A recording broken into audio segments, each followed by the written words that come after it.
Hello students, good morning. Hope you understood first part well. Today I am going to explain you second part of the chapter, that is practical letters. Here you will study 4 letters, 2 letters about in the form of notice and other 2 letters in the form of circular. First is show cause notice. Show cause, cause मतलब कि reason. तो यहाँ पे notice क्या issue हुई, एक reason show करना है. वो कौन सा रीज़न है, कौन सी सिचुएशन है, let's see what is that.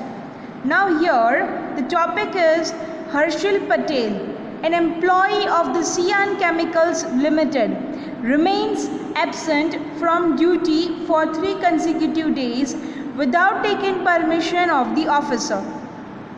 Draft a show cause notice on behalf of Sian Chemicals Limited. अब यहाँ पे क्या, एक एम्प्लॉई है named Harsil Patel. He is serving in Sian Chemicals Limited. He is absent since 3 consecutive days, मतलब कि 3 continuous days. He has not even taken the permission of the officer. अब यहाँ पे सियान केमिकल्स लिमिटेड के बिहाफ पे हमें एक नोटिस इशू करनी है हर्षिल पटेल को, that you show the reason why you have been remaining absent for 3 days. Now let's see the format. अब आपको फॉर्मेट पता है students, you have studied 11th standard, कि सबसे पहले नाम आता है कंपनी का, the one who is issuing notice. Then after, on the left side, there comes contact details, phone number and email. On the right side, there would be the address of the sender, that is the address of the company. एक line छोड़ के हमें लिखनी है date, the date on which notice was issued, and here you can see this part is the receiver's address. Harshil Patel is the employ, तो उसको हमें ये उसका नोटिस जाएगी. तो अब यहाँ पे क्या है कि एड्रेस के बाद लिखा है subject line, why the notice has been issued, किसके बारे में है, तो seeking clarification for remaining absent from duty without taking permission, permission के बिना ही एब्सेंट हुए हैं. Then you can see here the salutation, sir और madam, you can write dear sir, respected sir. Then comes the body of the letter in 3 to 4 paragraph, and at the last complimentary clause, that is yours faithfully, and the sign of the person writing the letter. अब कौन ये letter लिख रहा है, सियान Patel, who is the manager from the HR department. तो सियान पटेल का नाम, उसकी पोस्ट, उसके ऊपर आएगी sign. So complimentary close, then the sign, then the name of the person writing the letter, and at last his or her post. अब यहाँ पे क्या है कि नोटिस का body of the notice contains 3 paragraph. अब लेट्स सी कि ये क्या इन्फॉर्मेशन पास कर रहा है. You remained absent continuously for 3 days from 10th August 2017 to 12th August 2017 without taking permission of the officer for your department. Kindly take note that if the cause of your absence is not shown within 7 days, your absence will be treated as a violation of service rules. First paragraph में हमने देखा है कि सियान पटेल कह रहा है हर्षिल पटेल को that you have been remain absent for 3 days from 10th to 12th August, और वो भी परमिशन लिए बिना एब्सेंट है. सो यहाँ पे एक नोटिस दे रहा है कि kindly take a note of it, कि 7 दिन में आपको अपनी एब्सेंस की नोट देनी है. You have to show the reason behind your absence. अगर ये नहीं आपने दिया है 7 days then it will be treated as violation of service, मतलब कि आपने रूल्स फॉलो नहीं किए हैं. तो आप देख सकते हैं कि सियान पटेल अभी भी 7 दिन का टाइम दे रहा है कि 7 दिन तक आपको इन्फॉर्म कर देना है कि why you have been remain absent, और उसकी सैलरी भी डिडक्ट होगी. जितने एब्सेंट होंगे तो उसकी सैलरी डिडक्ट होगी. एंड देन लास्ट में लिखा है if this happens in future it will be treated as violation of discipline. ऊपर अभी तक तो क्या है कि violation of service has been treated. अभी ये अगर फ्यूचर में हुआ then it will be treated as violation of discipline, and it would result into a break of service, and you shall have to close or lose the benefits of a permanent employee. मतलब कि यहाँ पे last में लिखा है, एक notice दे दिया है, स्ट्रिक्ट नोटिस दे दिया है कि it will be treated as violation of discipline अगर ये नहीं हुआ है, वापस हुआ है.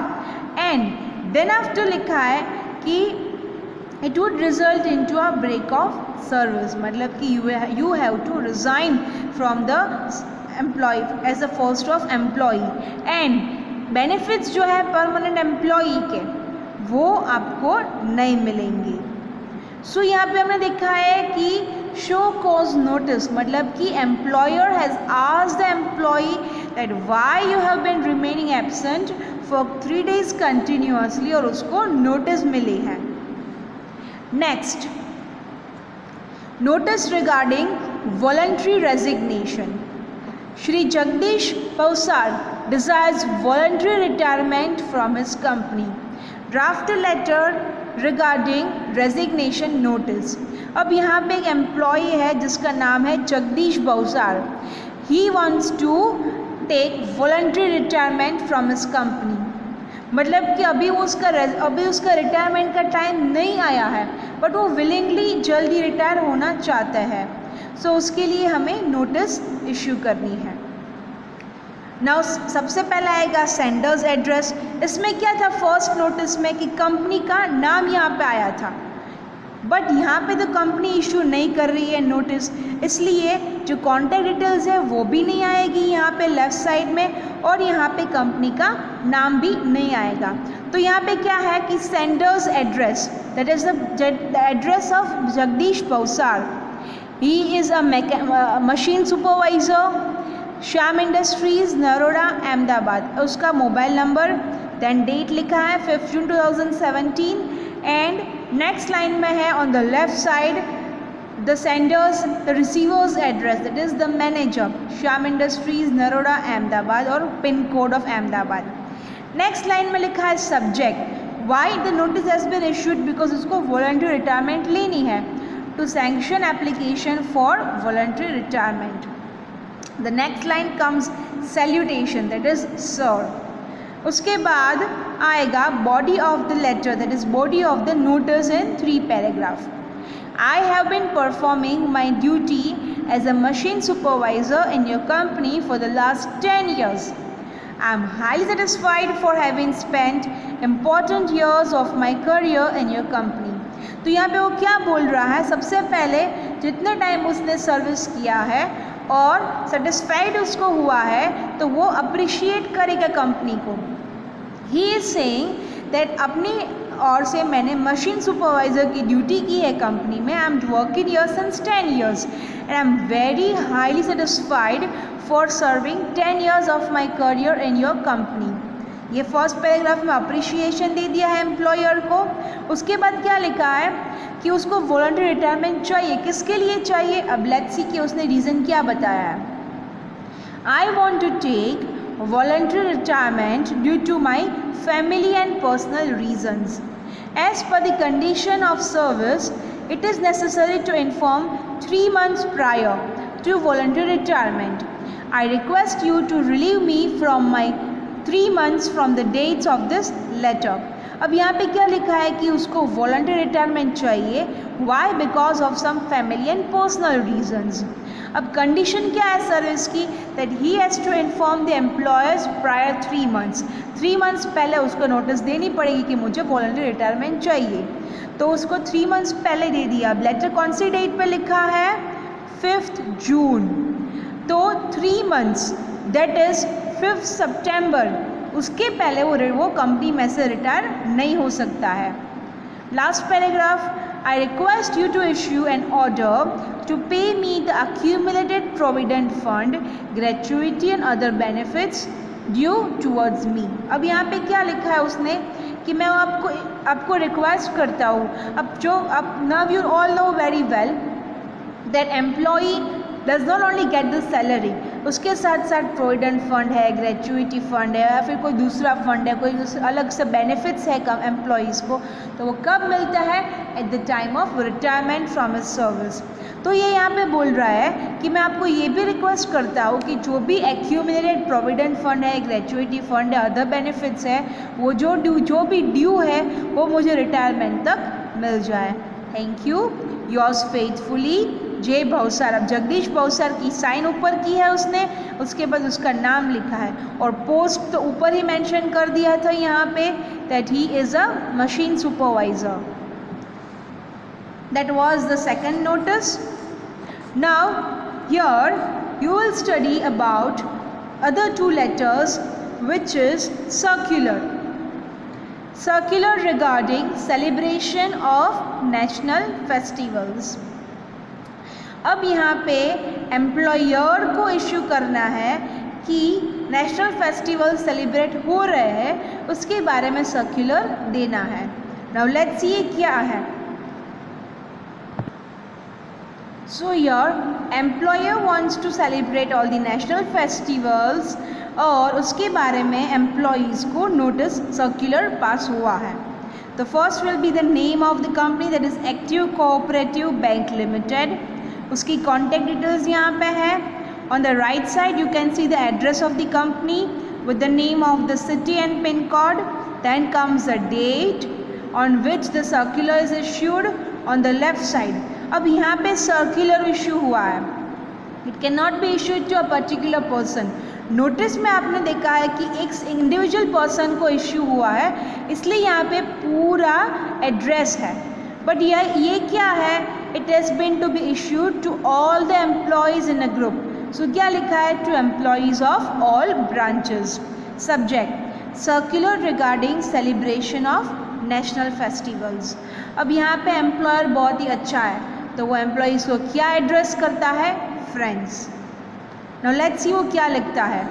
According to the recommendations made by the ministry of human resources development from the current year, every government and non-government institutions shall have to celebrate 15th August Independence Day and 26th January Republic Day as national festivals with a view to strengthening patriotic feelings. It is informed to all the employees to remain present as part of duty. एक बहुत ही short में circular लिखा है employer ने। He is saying that according to the guidelines given by the HR department from the current year only, every government and non government institutions, ये सभी को compulsory है कि दो फेस्टिवल, हमारे जो नेशनल फेस्टिवल्स है 2 दिन 15 अगस्त और 26 जनवरी, ये 2 दिन सभी को अटेंड करना है, सभी को ये फेस्टिवल सेलिब्रेट करने के लिए इंस्टीट्यूशन में आना है। So everyone have to remain present as a part of duty. अब कॉम्प्लीमेंट्री क्लोज कैसे लिखा है, the same thing, yours faithfully और योर्स सिंसियरली और what ever you can write down. Then after comes the sign of the person issuing circular. यहाँ पे person का नाम क्या है, धवन शाह, तो धवन शाह की साइन है, उसके बाद उसका नाम है and the post that is administrative manager. Now the fourth one is circular, again circular recommending to begin campaign to save water or electricity a national wealth। अब यहाँ पे क्या सर्कुलर इशू किया है कि कैंपेन हमें शुरू करना है कि save water save electricity because both are national wealth. अब कौन ये सर्कुलर इशू कर रहा है, obvious it would be from one of the person from government department, Gujarat higher secondary education board, government का डिपार्टमेंट है ये, वो सर्कुलर इशू कर रहा है कि water electricity should be saved. उसका एड्रेस है, डेट है। अब ये सर्कुलर किसको इशू कर रहा है, to principles and teachers of all schools. तो ग्रुप में इशू होगा, तो स्कूल के सभी प्रिंसिपल्स एंड टीचर्स को ये इशू हुआ है। Next is subject line, that is circular regarding saving of water and electricity up, and the next comes the body of the circular. To face the probable scarcity of water and electricity in Gujarat, Gujarat government has sent circular number so and so to all government, non-government and semi-government organizations to take following steps to save water and electricity. अब यहाँ पे उसने क्या है कि there is probably scarcity of water, Gujarat में scarcity है water electricity की, तो ये सर्कुलर नंबर है। Government, non government, semi government सभी ऑर्गेनाइजेशंस को ये स्टेप्स लेने हैं कि कैसे हम वाटर इलेक्ट्रिसिटी सेव कर सकते हैं। तो उसमें क्या है, first, avoid the use of air conditioners except where they are highly needed. अब AC it is a need of any person. In summer season AC is being used, but जिसकी उसकी नीड है, जितनी यूज़ है, जितनी need है उतना ही उसको यूज़ करना चाहिए। When there is highly needed, switch off electricity from 8 PM to 6 AM। अब रात को 8 बजे से लेकर सुबह 6 बजे तक इलेक्ट्रिसिटी स्विच ऑफ करना, मतलब कि जो भी इंस्ट्रूमेंट्स या फिर जो भी इलेक्ट्रिकल इक्विपमेंट ज़रूरी नहीं है वो यूज़ नहीं करना चाहिए। Next is switch off lights and fans in all classrooms as soon as classes are over. Now this information is also belongs to all the students. आपके लिए भी information है कि lights है, fans है, जो हमें क्लासरूम में से अगर हम जाते हैं, लीव करते हैं classroom, like when you are going in computer lab या फिर गेम्स ब्लॉक में आप जाते हो खेलने के लिए, तो ऑब्वियसली आप लाइट्स एंड फैंस ऑफ करते ही हो। Next, avoid wastage of water. Check all taps and get them repaired if required. अब water should not be wasted. Taps अगर repair नहीं हुआ है, वो leak है taps, तो it should be repaired immediately. Next, get cooperation from students in the campaign for preventing the wastage of national asset. अब यहाँ पे क्या है कि ये एक पर्सन का या 10% का काम नहीं है, the whole group is needed, so cooperation of every students and every people are required. तो अगर ये कैंपेन करें वाटर इलेक्ट्रिसिटी का और सभी लोगों के पास से मदद मांगे, कोऑपरेशन मांगे, तो ये बहुत अच्छा रहेगा। In the last paragraph, cooperation of all employee groups is recommended. The implementation of circular will be effective from the date of its receipt. Cooperation सभी का ज़रूरी है और सर्कुलर कब इम्प्लीमेंट होगा, जब आपको सर्कुलर मिल जाएगा। Again this last complimentary close you have faithfully sign. AJ Patel issue कर रहा है नोटिस, तो उसकी साइन है और उसका पोस्ट क्या है, सेक्रेटरी, और डिपार्टमेंट है GSEB गांधीनगर। अब यहाँ पे लिखा है एक और लाइन कि किस किस को कॉपी सेंड की है, all higher secondary schools of Gujarat state. तो गुजरात स्टेट की जितनी भी हायर सेकेंडरी स्कूल्स है, ये सभी को ये सर्कुलर पास हुआ है। That's all for today. Thank you all. Stay home, stay safe.